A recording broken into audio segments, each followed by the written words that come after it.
मंगला गौरी व्रत कथा। एक समय की बात है कि एक शहर में धर्मपाल नाम का एक व्यापारी रहता था।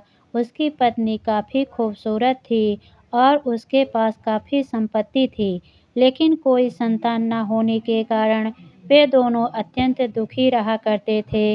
ईश्वर की कृपा से उनको एक पुत्र की प्राप्त हुई, लेकिन वह अल्पायु था। उसे यह श्राप मिला था कि 16 वर्ष की उम्र में सांप के काटने से उसकी मौत हो जाएगी। संयोग से उसकी शादी 16 वर्ष से पहले ही एक युवती से हुई, जिसकी माता मंगला गौरी व्रत किया करती थी। परिणाम स्वरूप उसे अपनी पुत्री के लिए एक ऐसे सुखी जीवन का आशीर्वाद प्राप्त किया था, जिसके कारण वह कभी विधवा नहीं हो सकती थी।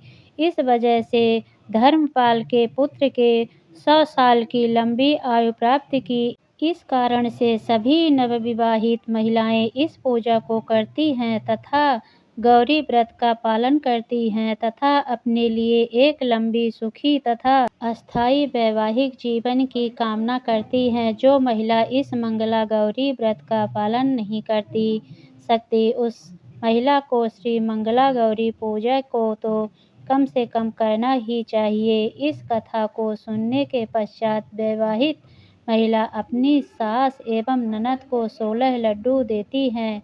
इसके उपरांत वे यही प्रसाद ब्राह्मण को भी ग्रहण कराती हैं। इस विधि को पूरा करने के बाद प्रति 16 बाती वाले दीपक से देवी की आरती करती हैं। व्रत के दूसरे दिन बुधवार को देवी मंगला गौरी की प्रतिमा को नदी अथवा पोखर में विसर्जित किया जाता है। अतः माँ गौरी के सामने हाथ जोड़कर अपने समस्त अपराधों के लिए क्षमा मांगा जाता है। इस व्रत एवं पूजा के अनुष्ठान को परिवार की सुखी के लिए लगातार 5 वर्षों तक किया जाता है। अतः इस मंगला गौरी व्रत को नियमानुसार करने से प्रत्येक व्रती के वैवाहिक जीवन में सुख की बढ़ोतरी होती है तथा पुत्र पौत्रादि की प्राप्ति एवं पुत्र पौत्रादि का जीवन भी सुखपूर्वक व्यतीत होता है। ऐसी इस मंगला गौरी व्रत की महिमा वर्णित की जाती है।